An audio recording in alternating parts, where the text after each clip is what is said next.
Buenas tardes, maestros y compañeros. Somos el equipo número 5 y estamos conformados por Laura, Michelle, Emily y Yosara. Y les vamos a exponer sobre el estado hiperesmolar.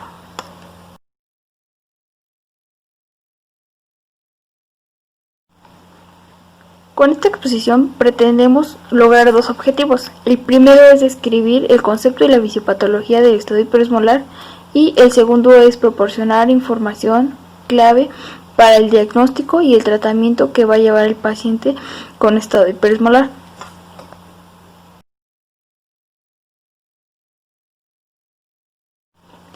Bien, yo les voy a hablar sobre el concepto.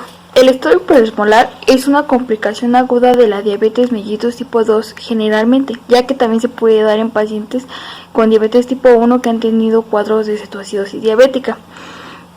Ahora bien, el estado hiperesmolar se da o se desencadena por la deficiencia de la producción de insulina y el aumento de la producción de hormonas contrarreguladoras como el glucagón. Este se va a caracterizar por la hiperglucemia y una deshidratación grave en el paciente.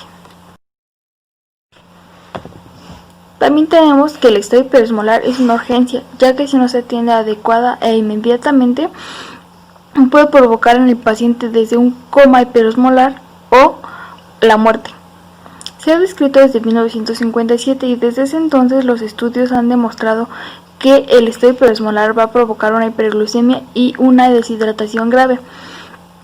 Por lo tanto, desde ese entonces el tratamiento se focaliza en hidratar al paciente y en administrar dosis de insulina para bajar la hiperglucemia. Tenemos que tener en cuenta que lo más importante es la dosificación de insulina e hidratar al paciente. Ahora bien, desde ese entonces el estado hiperesmolar se ha nombrado de distintas maneras, así como yo se los dije, estado hiperesmolar puede también conocerse como coma hiperesmolar, pero esto es erróneo, ya que esos nombres no están reconocidos. Por ejemplo, el estado de coma hiperesmolar es muy erróneo, ya que no todos los pacientes que van a tener este padecimiento van a llegar al coma. Por lo tanto, la Asociación Americana de la Diabetes nos recomienda utilizar estado hiperesmolar hiperglucémico, así junto, estado hiperesmolar hiperglucémico.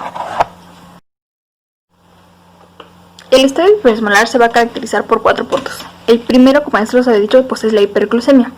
El segundo y el más importante, o el que lo diferencia de la cetoacidosis diabética, es la deshidratación, ya que aquí la deshidratación va a ser grave y va a ser un punto clave que nosotros vamos a tener que tratar en el paciente principalmente. El tercer punto es la hiperosmolaridad en el plasma y el último sería la alteración de la conciencia.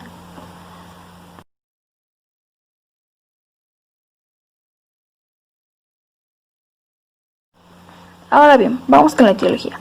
En la etiología vamos a tener principalmente 3 factores que van a desencadenar el estado hiperesmolar. El principal va a ser un paciente con diabetes mellitus tipo 2 de edad avanzada. En este vamos a tener 2 puntos. El primero va a ser que el paciente ya tenga un diagnóstico previo de la diabetes mellitus tipo 2 y que ya lleve un tratamiento. Pero si el paciente no lleva adecuadamente este tratamiento, va a tener una descompensación que lo puede llevar al estado hiperesmolar. La segunda opción va a ser un paciente que no sabe que tiene diabetes mellitus tipo 2 y que este es el más raro, porque pues es muy raro que el paciente no sepa que tiene diabetes, pero puede darse el caso y presente el estado hiperesmolar y él ni siquiera sepa por qué le pasó. El segundo va a ser por infecciones, como son la neumonía, infecciones del tracto urinario o por pancreatitis aguda, entre otras. El siguiente va a ser por medicamentos. Yo puse 2 ejemplos que son los más comunes. El primero son los corticoides, que van a alterar la tolerancia de la glucosa, y el segundo que son los diuréticos, que van a aumentar la pérdida de líquidos que pueden provocar la deshidratación, como ya lo vimos. Ahora bien, vamos con la epidemiología. Vamos a tener que el estado hiperesmolar va a ser más frecuente, como ya lo mencioné antes, en pacientes de edad avanzada, que puede ser mayores de 70 años. Aunque estudios han revelado que un 20% de las personas que han padecido estado hiperesmolar eran menores de 30 años. Y aquí tenemos un dato interesante. Ahora, con el aumento de la diabetes en niños menores, tenemos que puede presentarse el estado hiperesmolar, además de la diabetes, por enfermedades en el sistema circulatorio, nervioso y genitourinario. Como segundo punto de la epidemiología, vamos a tener que la prevalencia es más alta en mujeres que en hombres, y vas a tener que su mortalidad es entre un 10 y un 20% más alta respecto a la cetoacidosis diabética. En Estados Unidos la incidencia es de 1 por 100 personas al año en los hospitales. Hola, buenas tardes, soy Michelle Castañeda y les voy a hablar sobre la clasificación del estado hiperosmolar relacionado principalmente con la cantidad de volumen de líquido en el organismo. Estos tienen 3 clasificaciones, la cual es la hipernatremia normovolémica, que tiene como característica la hipodapsia, que es el aumento de la sensación de sed, y la pérdida de insensibles, como lo es la fiebre y la hiperventilación. Posteriormente tenemos la hipernatremia hipovolémica, que igual está relacionada con la pérdida de agua en el organismo. Y por último tenemos la hipernatremia hipovolémica. Esta se da principalmente por intoxicación de sodio, ya que se ingiere de manera excesiva. Es importante diferenciar las causas agudas y crónicas de la hipernatremia. Estas, primero está la desviación de agua, el coma diabético hiperosmolar y el uso de diuréticos hiperosmolares. Y en la segunda tenemos la diabetes insípida y algunos síndromes, los cuales son tratados con diuréticos. Bueno, ahora les voy a mencionar la fisiopatología del estadio hiperosmolar. El estadio hiperosmolar tiene una cierta relación para entenderlo junto con la cetoacidosis diabética.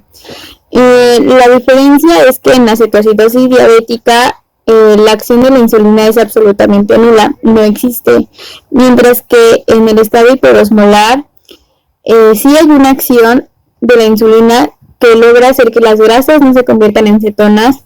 Sin embargo, dicha acción no es suficiente para hacer que la glucosa entre a las células de nuestro organismo.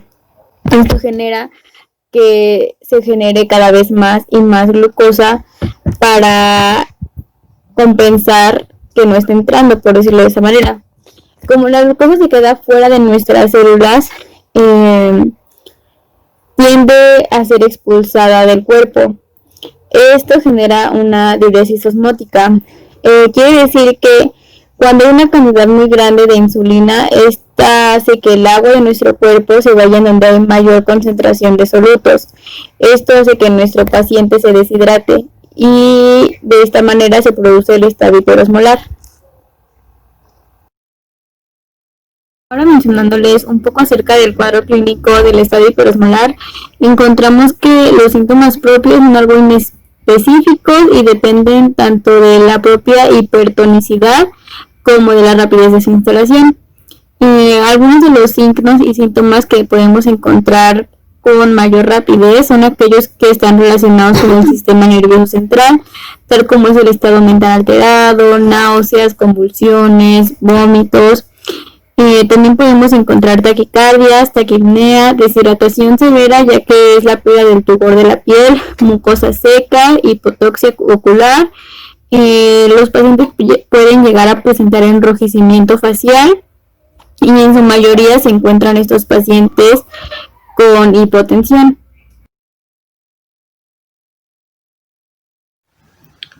Buenas tardes, yo me llamo Laura Hernández y les voy a hablar sobre el diagnóstico del estado hiperosmolar hiperglucémico. En general, el estado hiperglucémico se sospecha inicialmente ante el hallazgo de un nivel muy elevado de glucemia en una muestra obtenida por punción digital durante la evaluación de un paciente con alteraciones del estado mental. Posteriormente, se debe solicitar la evaluación de las concentraciones séricas de electrolitos, así como del nitrógeno ureico en sangre y creatinina, además de la glucosa, cetonas, osmolaridad plasmática, entre otras. Como podemos observar, esta tabla nos muestra los criterios diagnósticos del estado hiperosmolar de acuerdo a la Asociación Americana de la Diabetes. Como primer punto, tenemos una glucosa en plasma igual o mayor a 600 miligramos sobre decilitro, con un pH arterial mayor a 7.3. El bicarbonato sérico debe ser mayor de 15 miliequivalentes por litro. Hablando de cetonas, estas deben ser ausentes o deben de estar en muy baja concentración tanto en orina como en suero. Por su parte, la osmolaridad sérica efectiva es igual o mayor a 320 miliosmoles con brecha aniónica variable.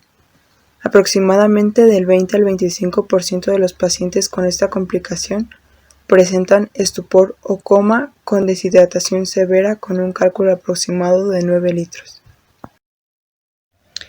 Estudios de laboratorio inicial. La determinación de glucosa plasmática se eleva considerablemente, a menudo a más de 600 miligramos sobre decilitro. El nitrógeno ureico en sangre y la concentración de creatinina es probable que sean elevados al principio debido a la deshidratación. Cuando sea posible deben ser comparados con los valores anteriores, pues muchos pacientes con diabetes muestran insuficiencia renal basal.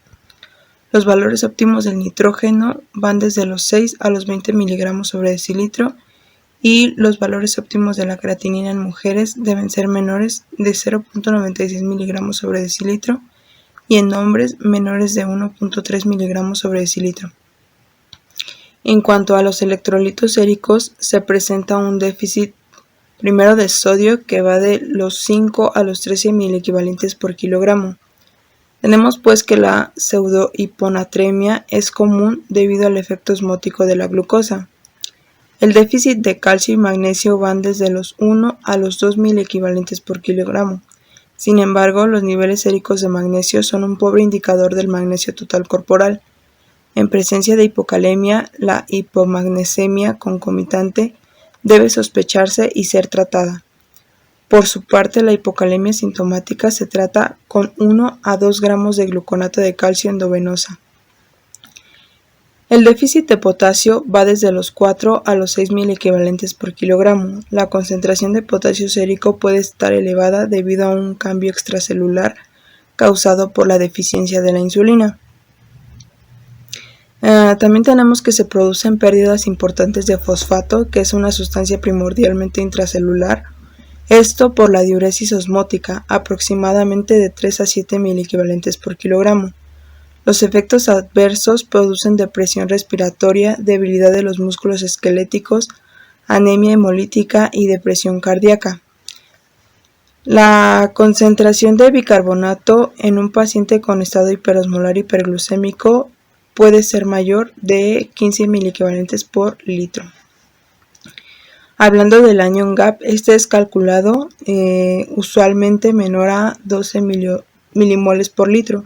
Sin embargo, una acidosis metabólica de anion gap elevado puede presentarse debido a la deshidratación, pero usualmente es menos profunda que la observada en cetoacidosis diabética. Algunos pacientes con estado hiperosmolar hiperglucémico pueden tener un componente de cetoacidosis. La osmolaridad sérica se encuentra generalmente por arriba de los 320 miliosmoles por litro. La osmolalidad puede medirse directamente por la depresión del punto de congelación o por osmometría, y la osmolaridad puede calcularse mediante la siguiente fórmula, que es osmolaridad es igual a 2 veces el sodio más el nitrógeno ureico en sangre sobre 2.8 más la glucosa sobre 18. En cuanto a las pruebas de cetona en plasma y orina, estos resultados pueden ser un número inespecífico o una descripción, por ejemplo, cantidad de cetonas baja, moderada o alta. Los resultados que se consideran normales varían de acuerdo a la dieta, el nivel de la actividad y otros factores. Se requiere también un examen general de orina, el cual puede revelar la gravedad específica elevada, es decir, la evidencia de deshidratación, glucosuria, leve cetonuria y la evidencia de infección del tracto urinario. El cateterismo uretral es útil para obtener una muestra de orina limpia. Esto es especialmente importante si la tira reactiva de orina muestra signos de infección. Una sonda Foley facilita la medición de la producción de orina y la respuesta a la terapia de los fluidos. Los valores de gases arteriales se obtienen para medir el pH. En la mayoría de los casos de estado hiperosmolar, el pH sanguíneo es mayor de 7.3.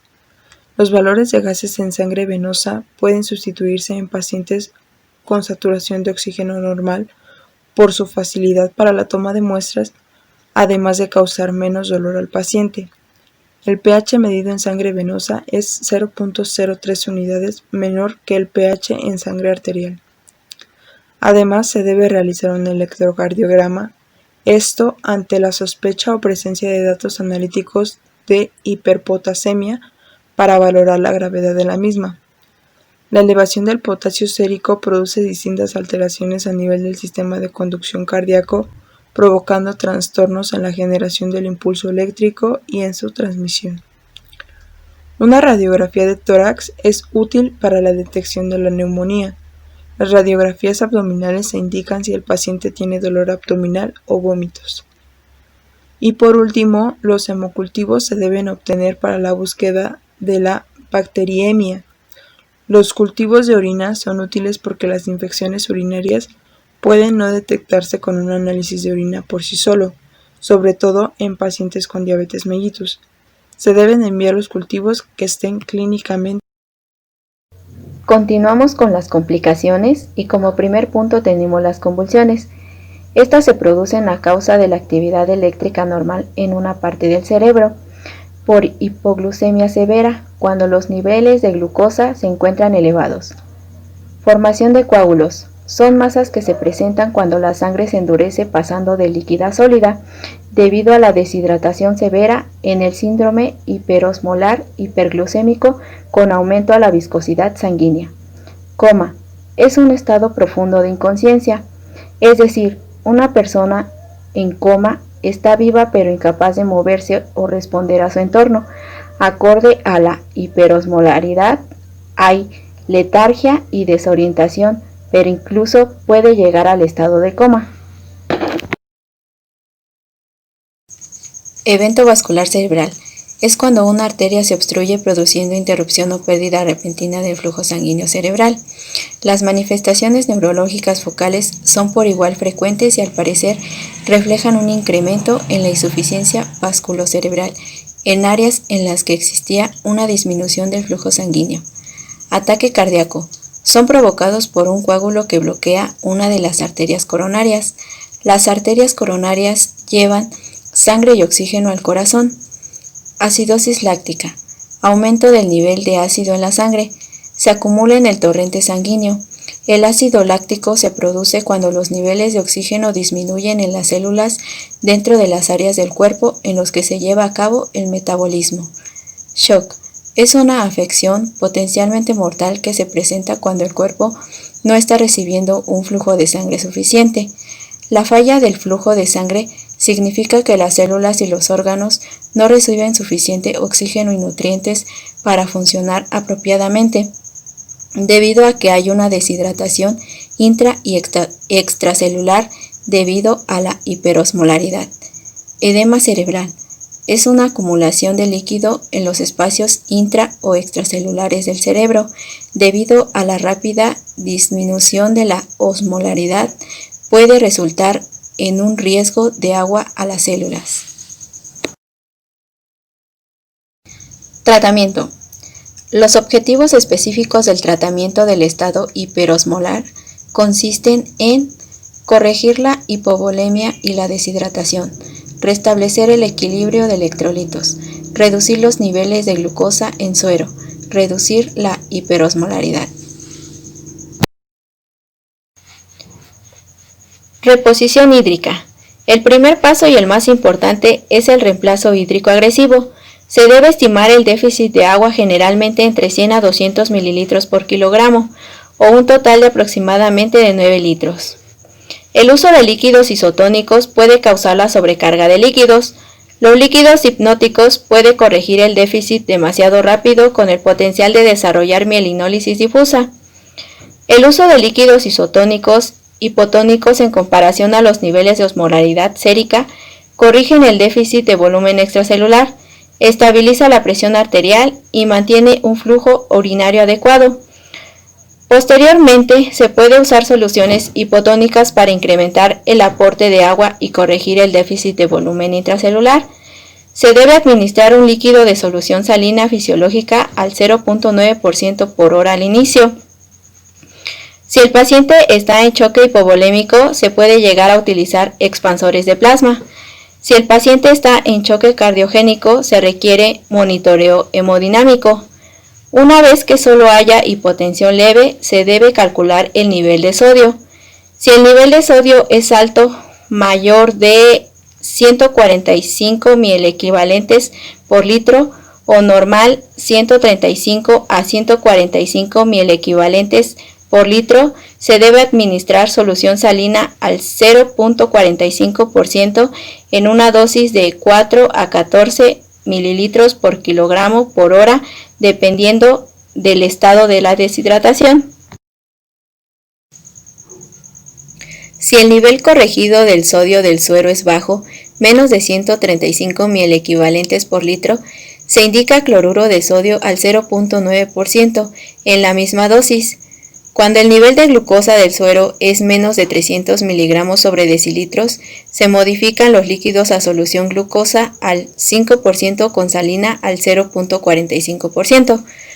Una mitad del déficit calculado se debe dar dentro de las primeras 18 a 24 horas y el resto durante las 24 horas siguientes. En fases tempranas, los niveles de glucosa plasmática disminuyen, incluso antes del inicio de insulina. Si los niveles de glucosa no disminuyen entre 75 a 100 miligramos sobre decilitros por hora, puede traducir un inadecuado volumen de líquidos o patologías asociadas. Manejo de electrolitos. La depresión de potasio a menudo no es reconocida porque las cifras reportadas pueden ser anormales o altas. El nivel de potasio puede desplomarse cuando se administra insulina, ya que provoca ingreso de agua a nivel celular. Una vez que se establezca la diuresis, se inicia la reposición de potasio, con mediciones seriadas cada 1 o 2 horas, así como el monitoreo del ritmo cardíaco continuo. Si los niveles de K, potasio, son menores de 3.3 milequivalentes por litro, se continúa administración de insulina y se repone 20 a 30 milequivalentes de potasio por cada litro de solución, 2/3 de cloruro de potasio y 1/3 de fosfato de potasio. Se debe mantener niveles de potasio entre 4.0 y 5.0 miliequivalentes por litro. Terapia con insulina. Si la insulina se administra antes de los líquidos intravenosos, se incrementa el paso de agua al espacio intracelular, con lo que se agrava el estado hídrico, la hipotensión, colapso vascular e incluso la muerte. Se administra un bolo inicial de insulina de 0.15 unidades por kilogramo en bolo intravenoso.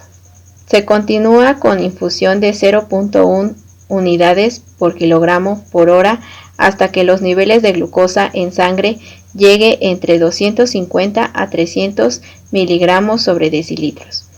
Si los niveles de glucosa no disminuyen entre 50 a 70 miligramos por decilitro por hora, se puede incrementar la dosis de insulina al doble. Una vez que los niveles de glucosa lleguen a 300 miligramos sobre decilitros, se debe agregar dextrosa a las soluciones parenterales y ajustar dosis de insulina. Cuando mejore el estado neurológico del paciente y se pueda iniciar la vía oral, se ajusta la administración de insulina en pulsos por vía subcutánea.